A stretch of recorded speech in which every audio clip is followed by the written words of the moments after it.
पिछले कुछ महीनों से हम लोग देख रहे हैं कि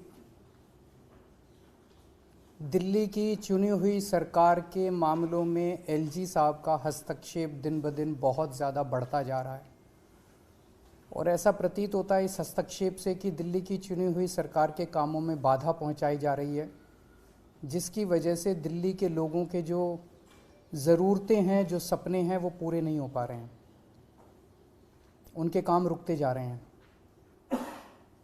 उन्हीं मुद्दों पे चर्चा करने के लिए आज मैं एलजी साहब से मिला था और मेरी मंशा यही थी कि अगर हमारे कानून और संविधान को समझने में कुछ गलतफहमियां हैं या आपसी डिफरेंसेस हैं समझ में, तो उसको सॉर्ट आउट किया जा सके, हम लोग एक ही पेज पे आ सकें। मैं ये सारी किताबें लेके गया था, देश का संविधान लेके गया था, मोटर व्हीकल्स एक्ट लेके गया था, जीएनसीटीडी एक्ट लेके गया था, स्कूल एजुकेशन एक्ट लेके गया था, सुप्रीम कोर्ट के जजमेंट सारे लेके गया था उनसे चर्चा करने के लिए। काफ़ी लंबी चर्चा हुई। हम लोग जानते हैं कि दिल्ली में दो सब्जेक्ट्स हैं, दो किस्म के, एक 3 सब्जेक्ट्स हैं, पुलिस, लैंड और पब्लिक ऑर्डर। संविधान में लिखा है कि ये तीनों सब्जेक्ट्स पे सारे निर्णय लेने का अधिकार एलजी साहब के पास है। इन तीनों को हम रिजर्व्ड सब्जेक्ट्स कहते हैं कि ये एलजी साहब के लिए रिजर्व हैं ये तीनों सब्जेक्ट्स। इसके अलावा बाकी सारे सब्जेक्ट्स, शिक्षा है, स्वास्थ्य है, बिजली है, पानी है, सड़क है, बाकी सारे सब्जेक्ट्स दिल्ली सरकार, दिल्ली की चुनी हुई सरकार के दायरे में आते हैं। इनको ट्रांसफर्ड सब्जेक्ट्स कहा जाता है कि ये ट्रांसफ़र कर दिए गए हैं चुनी हुई सरकार को। तो मोटे मोटे तौर पे रिजर्व्ड सब्जेक्ट्स 3 हैं जो कि एलजी साहब के पास हैं और ट्रांसफर्ड सब्जेक्ट्स जो हैं वो दिल्ली की चुनी हुई सरकार के पास हैं। 4 जुलाई 2018 को सुप्रीम कोर्ट की कॉन्स्टिट्यूशन बेंच ने, संविधान पीठ ने एक जजमेंट पास किया था दिल्ली की सरकार को लेके, जिसको मैं आज आपके सामने कोट कर रहा हूं। ये जजमेंट है। इस जजमेंट में साफ साफ लिखा है 2 जगह। एक लिखा है the lieutenant governor has not been entrusted with any independent decision making power. तो ट्रांसफर्ड सब्जेक्ट्स में the lieutenant governor has not been entrusted with any, lieutenant governor को इंडिपेंडेंटली कोई भी निर्णय लेने का अधिकार नहीं है, ये संविधान पीठ में लिखा हुआ है। ये दूसरा एक और पेज, ये 231 पेज पे मैंने दिखाया। एक और पेज आता हूं, यहां पे लिखा हुआ है there is no independent authority vested in lieutenant governor to take decisions. इससे ज्यादा बेचारा सुप्रीम कोर्ट भी क्या करेगा। सुप्रीम कोर्ट ने लिखा है there is no independent authority vested in lieutenant governor to take decisions other than matters where he has to act as judicial authority. मतलब कहीं जैसे किसी की 2 पार्टियों की सुनवाई करनी हो, कई बार जैसे राशन की दुकान के कैंसिल करने का होता है, दोनों पार्टियों के, ऐसे कुछ एक मुद्दे लेके जहां पे एलजी साहब एक न्यायाधीश की तरह एक्ट करते हैं और किसी भी पावर उनके पास इंडिपेंडेंट डिसीजन मेकिंग की पावर नहीं है। ये दोनों में लिखा हुआ है साफ साफ। इससे क्या सा, ये मैंने आपको डिस्ट्रीब्यूट कर दिया, आप लोगों के पास है, इसको जरा सा अच्छे से चला दीजिएगा टीवी पे भी, और उसको कल अखबारों में भी हेडलाइन छाप दीजिएगा that LG has no independent decision making power. ये सुप्रीम कोर्ट बोल रहा है। इसका क्या मतलब हुआ? इसका मतलब हुआ एलजी साहब ने जो जैस्मीन का दफ्तर सील करने के ऑर्डर दिए वो इलीगल थे, अनकॉन्स्टिट्यूशनल थे।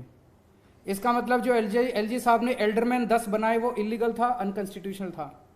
इसका मतलब जो एलजी साहब ने प्रिजाइडिंग ऑफिसर के ऑर्डर पास किए वो इलीगल थे, अनकॉन्स्टिट्यूशनल थे। इसका मतलब जो 164 करोड़ रुपए की रिकवरी के ऑर्डर एलजी साहब ने पास किए वो इलीगल थे, अनकॉन्स्टिट्यूशनल थे। इसका मतलब जो दिल्ली के टीचर्स को फिनलैंड जाने से रोका जा रहा है उसके ऑर्डर्स जो है वो इलीगल है, अनकॉन्स्टिट्यूशनल है। इसका मतलब दिल्ली के अंदर जो योगा क्लासेस बंद की गई वो इलीगल था और अनकॉन्स्टिट्यूशनल था। मैंने ये ऑर्डर अभी एलजी साहब को दिखाए। मैंने कहा सर ये देखो 2 पेज, ये 2 लाइन पढ़ लो आप। अब मेरे को बताओ, जब सुप्रीम कोर्ट साफ साफ कह रहा है कि आपको कोई आदेश इंडिपेंडेंटली पास करने की वो नहीं है, आज़ादी नहीं है, तो आप कैसे पास कर रहे हो? तो एलजी साहब कहते हैं ये सुप्रीम कोर्ट की राय हो सकती है। तो मैंने कहा क्या मतलब? कहते हैं संविधान में लिखा है कि मैं एडमिनिस्ट्रेटर हूँ।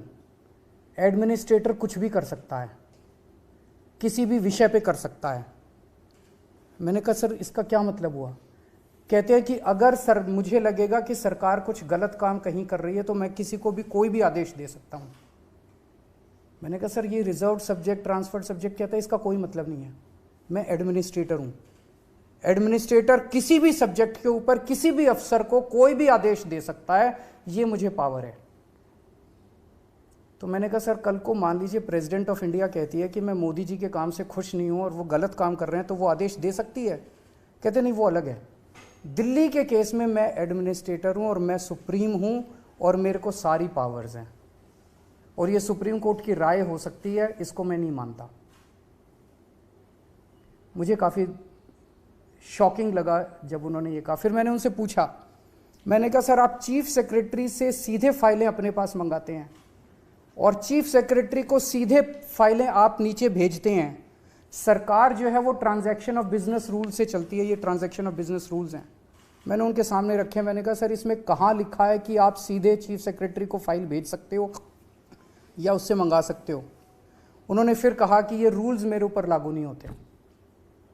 मैं किसी भी अफसर को कोई भी फाइल भेज सकता हूं, किसी भी अफसर से कोई भी फाइल मंगा सकता हूं, किसी भी अफसर को कोई भी डायरेक्शंस दे सकता हूं, मुझे कोई। तो फिर उन्होंने कहा, मैंने उनसे पूछा कि ये जो एल्डरमैन का आपने ऑर्डर किया, ये आपने कौन से कानून में किया? तो उन्होंने कहा कि उसमें लिखा हुआ है एमसीडी एक्ट में कि एडमिनिस्ट्रेटर शैल अपॉइंट एल्डरमैन। तो चूंकि एडमिनिस्ट्रेटर लिखा है तो मेरी पावर है। तो मैंने कहा सर आज मैंने पूरी रिसर्च की है, दिल्ली का एक भी कानून ऐसा नहीं है जिसमें एडमिनिस्ट्रेटर ना लिखा हो। एजुकेशन एक्ट में एडमिनिस्ट्रेटर लिखा है, डीएमसी एक्ट में एडमिनिस्ट्रेटर लिखा है, पानी के एक्ट में एडमिनिस्ट्रेटर लिखा है, बिजली के एक्ट में एडमिनिस्ट्रेटर लिखा है, हेल्थ के एक्ट में एडमिनिस्ट्रेटर, हर जगह एडमिनिस्ट्रेटर लिखा है। क्योंकि दिल्ली तो राज्य 92 में बनी थी, उसके पहले तो एडमिनिस्ट्रेटर ही होता था दिल्ली के अंदर, तो सारे कानून तो उसके पहले के चले आ रहे हैं, उसके बाद तो कोई नया कानून बना नहीं है। बिजली में भी, पानी में भी, सड़क में भी, सब में एडमिनिस्ट्रेटर लिखा है। तो कहते हैं सारे फिर मैं करूँगा। तो मैंने कहा फिर सर मैं क्या करूँगा? तो कहता वो आप जानो। तो चुनी हुई सरकार क्या करेगी? मैंने कहा सर फिर तो ये जो संविधान की पीठ का ऑर्डर है, ट्रांसफर्ड सब्जेक्ट है, रिजर्व सब्जेक्ट है, इसका कोई मतलब ही नहीं बचा, फिर तो सारे काम एडमिनिस्ट्रेटर करेगा। उनकी अंडरस्टैंडिंग यही है कि एडमिनिस्ट्रेटर का मतलब सारे काम वही करेंगे। मैंने फिर उनको 2 ऑर्डर और दिखाए। ये संविधान की पीठ, ये सुप्रीम कोर्ट का एक ऑर्डर आया है जो 2019 में आया था। इसमें साफ साफ लिखा है एक कानून के अंदर, दिल्ली के कानून में, गवर्नमेंट मीन्स एलजी, और उसके नीचे इन्होंने लिखा है reading the aforesaid definition in the context of constitution bench judgment would clearly mean that LG here has to act on aid and advice of the government of Delhi। तो जब supreme court कह रहा है कि जहां LG लिखा है वहां भी LG जो है वो चुनी हुई सरकार के हिसाब से काम करेगा, मैंने ये दिखाया।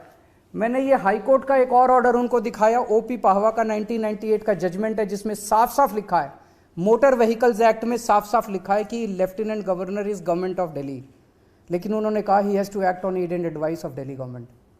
मैंने कहा सर इनमें साफ साफ लिखा है कि जहां एलजी भी लिखा है वहां भी आपको चुनी हुई सरकार के हिसाब से काम करना है। वो कहते हैं ये उनकी राय हो सकती है, मैं तो एडमिनिस्ट्रेटर हूं, मेरे पास सुप्रीम पावर है। मैंने उनको कई बार कहा कि हम मिलकर काम करना चाहते हैं, और इस तरह से दिल्ली की जनता सफ़र कर रही है। रोज़ रोज़ के जो लड़ाई झगड़े हैं, ये मैसेज भी अच्छा नहीं जाता कि आपस में एलजी और सीएम के बीच में इतने मतभेद हैं। मैंने बार बार उनसे निवेदन किया कि हम मिलके काम करना चाहते हैं सर, हम मिलके काम करना चाहते हैं, इस तरह से चुनी हुई सरकार को आप काम मत रोकिए। फिनलैंड के बारे में मैंने पूछा, सर आप फिनलैंड के लिए क्यों रोकना चाहते हो?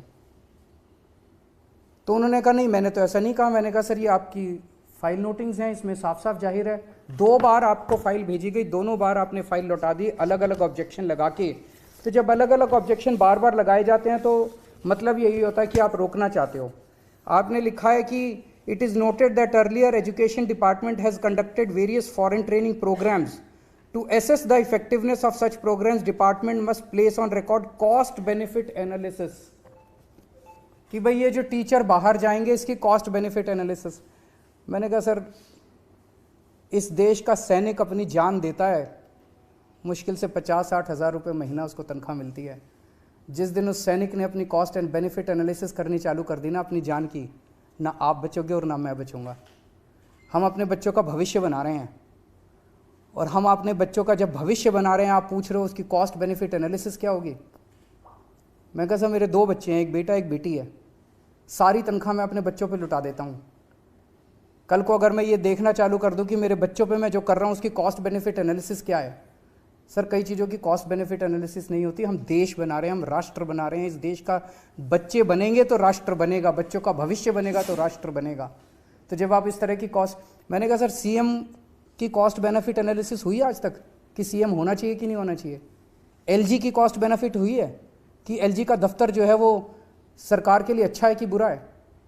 मैंने कहा टीचर्स, अभी ये वर्ल्ड इकोनॉमिक फोरम हो रहा है, सारे देश के बड़े बड़े नेता स्विट्जरलैंड जा रहे हैं घूमने के लिए, उनकी कभी कॉस्ट बेनिफिट एनालिसिस नहीं हुई। टीचर्स अगर फिनलैंड जा रहे हैं तो उनकी कॉस्ट बेनिफिट एनालिसिस मांगी जा रही है। तो ये तो रोकने के लिए ही किया जा रहा है। मैंने उनको फिर बताया कि पिछले 3 महीने में लगभग सभी डिपार्टमेंट्स में सारे ऑफिसर्स ने सारी पेमेंट्स रोक दी हैं। दिल्ली सरकार में जल बोर्ड की सारी पेमेंट्स रोक दी गई हैं। नतीजन कई एसटीपी बन रहे थे हमारे, कई वाटर ट्रीटमेंट प्लांट्स बन रहे थे, सबकी कंस्ट्रक्शन रुक गई है दिल्ली के अंदर। मोहल्ला क्लिनिक्स में दवाइयां बंद कर दी गई हैं, टेस्ट बंद कर दिए गए हैं, डॉक्टर्स की तनख्वाह बंद कर दी गई है, रेंट बंद कर दिए गए हैं, बिजली के बिल बंद कर दिए गए हैं। बस मार्शल्स की 3 महीने से तनख्वाह नहीं मिली है। दिल्ली की डीटीसी की बसों में जो बस मार्शल चलते हैं उनकी तनख्वाह नहीं मिली है। हॉस्पिटल के स्टाफ को तनख्वाह नहीं दी जा रही है। डीटीसी के अंदर तनख्वाहें नहीं दी जा रही हैं, डीटीसी की पेंशन नहीं दी जा रही है, बिजली की सब्सिडी रोक दी गई है, ओल्ड एज पेंशन रोक दी गई है। अफसरों से जब पूछो तो अफसर कहते हैं कि एलजी दफ्तर से इनडायरेक्टली कहा गया है कि सब कुछ रोक दो। एमसीडी चुनाव के 3 महीने पहले सब कुछ रोक दिया गया ताकि एमसीडी चुनाव के अंदर हमें नुकसान हो। मैंने कहा सर, आपने ऐसा क्यों किया? नहीं, मैंने तो नहीं किया। मैं कहा सर, सारे अफसर दबी जुबान में बोल रहे हैं कि हमें एलजी ऑफिस से आदेश दिया गया है कि सारी पेमेंट्स रोक दो। मेरी एलजी साहब से निवेदन है कि राजनीति अपनी तरफ अपनी जगह चलती रहती है, लेकिन इस तरह की राजनीति अच्छी नहीं है जो देश के और लोगों के विकास में घातक हो। और मैं फिर से उनसे हाथ जोड़ के निवेदन करूंगा कि एक तो अच्छा कॉन्स्टिट्यूशनल सलाहकार अपने साथ रख लें जो कि उनको एडवाइस करे कि सुप्रीम कोर्ट के ऑर्डर्स बाइंडिंग होते हैं। सुप्रीम कोर्ट के ऑर्डर्स जो है वो सलाह नहीं होती है। सुप्रीम कोर्ट जो कहता है, अगर सुप्रीम कोर्ट ने कहा है कि उनको इंडिपेंडेंट डिसीजन मेकिंग की पावर नहीं है तो नहीं है। सुप्रीम कोर्ट के ऑर्डर्स को सम्मान करें, संविधान का सम्मान करें, जनतंत्र का सम्मान करें।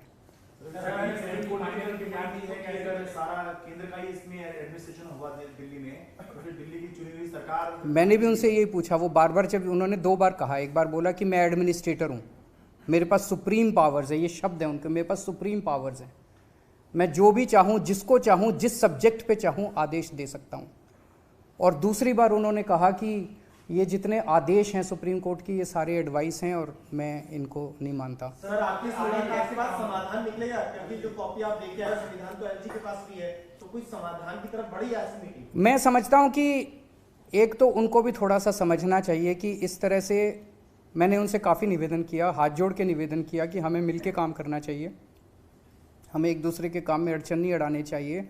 जनता देख रही है और आने वाली पीढ़ियाँ क्या कहेंगी कि हम जब हमें काम करना था तो हम किस तरह से आपस में इस तरह से एक दूसरे के काम में अड़चन अड़ा रहे थे। मैं समझता हूँ कि सुप्रीम कोर्ट में जो केस चल रहे हैं इस टाइम, उसका जो जजमेंट आएगा उसका भी काफ़ी इम्पैक्ट पड़ेगा। अरविंद जी, वही आपसे सवाल है क्योंकि सुप्रीम कोर्ट में अभी सर्विसेज को लेकर अलग से चल रहा है, लेकिन जिस आदेश का आप हवाला ले रहे हैं वो तो ऑलरेडी है आपके पास, जिसको 2018 में दिया था सुप्रीम कोर्ट ने, तो क्या उसकी ही उसके लिए 2018 में जब उन्होंने आदेश दिया था, उसमें उन्होंने आदेश दिया था कि एलजी के पास कोई भी फाइल नहीं जाएगी। 3 साल तक सरकार बहुत अच्छी चली थी, आपने देखा होगा 2018 से 2021 तक कोई अड़चन नहीं आई थी, एलजी के पास फाइलें जाना बंद। 2021 में इन्होंने सुप्रीम कोर्ट के जजमेंट को पलटने के लिए जीएनसीटीडी अमेंडमेंट एक्ट लेके आए थे, जिसके तहत सारी फाइलें फिर से एलजी साहब के पास जानी चालू हो गई। उस एक्ट को भी हमने चैलेंज किया हुआ है। मैं समझता हूं कि सर्विसेज के केस के बाद सुप्रीम कोर्ट उसको भी उठाएगा। सर, इसके पीछे आपको मंशा क्या लगती है? क्या कानून की समझ